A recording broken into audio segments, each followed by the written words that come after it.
जिन लोगों के घर में भयंकर पितृदोष है, इस पितृदोष के कारण वंश वृद्धि नहीं हो रही है, कोई भी काम पूरा नहीं हो रहा है, बनते बनते काम रुक जाते हैं, घर में बच्चों की शादी विवाह नहीं हो रहे और शादी विवाह हो भी रहे हैं तो ज्यादा दिन टिकते नहीं हैं। इस तरह की बहुत सारी जो समस्याएं हैं वो पितृदोष के कारण होती हैं। तो पितृदोष के निवारण हेतु पितृ विसर्जनी अमावस्या का दिन बहुत ही बड़ा और शुभ माना जाता है। इस दिन जो भी आप उपाय करेंगे उस उपाय से पितृदोष का निवारण होना शुरू हो जाएगा। तो इस दिन आपको मैं एक बहुत ही सरल तरीका बताने जा रही हूँ कि इस दिन आपको क्या करना चाहिए। पितृ विसर्जनी अमावस्या पितृदोष निवारण हेतु बहुत अच्छा दिन माना गया है। इस दिन घर के सभी सदस्यों को मिलकर यह उपाय जरूर करना चाहिए। इस उपाय से आपके घर में शीघ्र ही पितृदोष का निवारण होना शुरू हो जाएगा। आपके घर में मांगलिक कार्य शुरू हो जाएंगे जो काफी समय से रुके पड़े थे। इस दिन आपको क्या करना है, पंडित जी द्वारा या फिर स्वयं द्वारा एक हवन या यज्ञ करना है। हो सके तो किसी पंडित जी द्वारा विधि विधान से करवाइए। अगर कोई पंडित जी ना मिले तो आप खुद भी कर सकते हैं, लेकिन मैं फिर भी यही कहूंगी कि पितृ विसर्जनी अमावस्या बहुत बड़ा दिन है, बहुत बड़ी अमावस्या मानी जाती है पितृदोष निवारण के लिए। तो इस दिन किसी पंडित जी द्वारा विधि विधान से ही हवन कराएं। आपको हवन कुंड में अग्नि प्रज्वलित करनी है। आप गाय के गोबर का बना हुआ उपला लेंगे। इसमें जितनी शुद्ध सामग्री का इस्तेमाल करेंगे आपके पितृदोष में उतनी ही शीघ्रता से कमी आना शुरू हो जाएगी। गाय के बने गोबर के उपले या गाय के घी से ही ये पूजा करें तो बहुत अच्छा रहेगा। हवन कुंड में अग्नि प्रज्वलित करनी है और आपको 108 आहुतियां इस मंत्र की उस हवन कुंड में देनी है। मंत्र रहेगा ओम ग्राम ग्रीम ग्रौम सह गुरुवे नमः स्वाहा। स्वाहा के समय आपको इन 2 उंगलियों को और इस अंगूठे का प्रयोग करके इस तरह से सामग्री अर्पित करनी है। आपको हवन सामग्री लेनी है और हवन सामग्री में जो जो सामग्री मिलाई जाती है वो आपको पता ही होगा।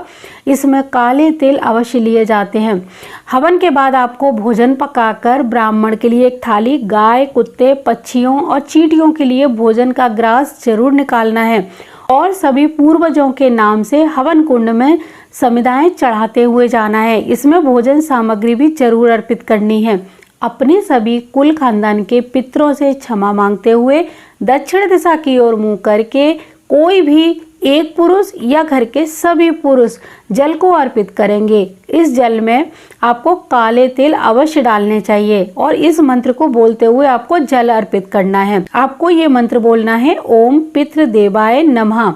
जल आपको कैसे अर्पित करना है, जल अर्पित करते समय आपको अपने हाथ के अंगूठे का प्रयोग करना है। जो आप जल चढ़ाएंगे वो उस अंगूठे पर चढ़ाएंगे और इस अंगूठे को इस तरह दक्षिण दिशा की ओर झुका लेंगे। जो जल जाएगा वो उस अंगूठे के द्वारा ही जमीन पर जाना चाहिए, क्योंकि हमारे हाथ में जो पितरों का स्थान है वो उस अंगूठे में माना गया है। तो आपको जल अर्पित करते समय इस अंगूठे के ऊपर, इस अंगूठे को थोड़ा झुका लीजिए और इसके ऊपर जल डालिए। उस अंगूठे द्वारा ही जल हमारे पितरों को प्राप्त होगा। इसके बाद घर के सभी सदस्य अपने पितरों से क्षमा मांगे। शाम को घर के मुख्य द्वार पर दोनों ओर एक एक दीपक जलाना है। तिल के तेल का भी हो सकता है, ये घी का भी हो सकता है।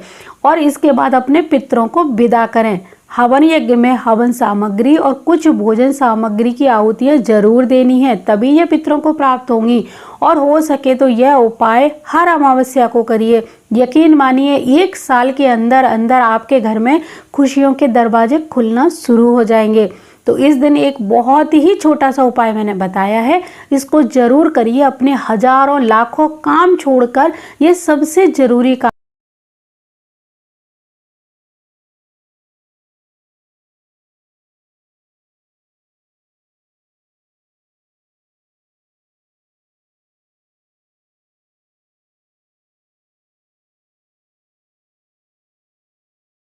अगर आप पूरे पितृपक्ष में कोई भी उपाय नहीं कर पाए हैं, पितरों के निमित्त कुछ भी नहीं कर पाए हैं, तो इस दिन सभी पितरों के नाम से हवन करिए। जल और भोजन द्वारा उन्हें तृप्त करिए। जब पितृ विदा होंगे तो आपको आशीर्वाद देकर ही जाएंगे और आपके जो बंद हुए रास्ते हैं उनको खोल कर ही जाएंगे। यकीन मानिए कई सालों से हम ये उपाय करवा रहे हैं, बहुत सारे लोग इसका लाभ ले चुके हैं। आप भी इस लाभ को जरूर लीजिए।